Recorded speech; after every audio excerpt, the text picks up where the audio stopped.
Hello বন্ধুরা, আপনাদের জন্য আজকে একটা বড় ধরনের সুখবর আছে। আমরা মূলত দুনিয়ার টাকার গোলাম নাটকের ৯ নম্বর এপিসোড দেখে ফেলেছি যে গোলামের প্রথম স্ত্রী গোলামের পেটে পিস্তল ঠেকিয়ে গোলামকে নিয়ে চিকিৎসা করতে নিয়ে যাচ্ছে। তো আমরা সবাই চিন্তিত ছিলাম যে গোলামকে চিকিৎসকের কাছে চিকিৎসা করাতে নিয়ে যেতে পারবে কিনা। আবার সমস্যার বিষয় হচ্ছে এর ভিতরে আবার শেহজাদের ব্যাংক ব্যালেন্স রিশাদ দেখে ফেলেছে। এখন রিশাদের প্ল্যান হচ্ছে কিভাবে শেহজাদের ব্যাংকের সব টাকা কিভাবে লুটে নিবে। আসলে কি ঘটতে চলেছে সেটা আমরা দেখতে পাবো 10 নম্বর এপিসোডে।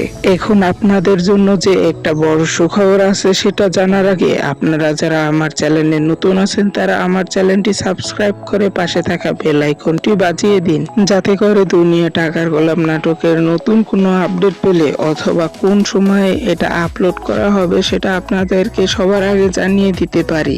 তো সুখবরটি হচ্ছে যে 25 তারিখ মানে আজকে দুপুর 12টায় এই নাটকটি প্রাঙ্কিং এন্টারটেইনমেন্ট ইউটিউব চ্যানেলে আপলোড করা হবে। তো আর দেরি না করে দেখে আসুন।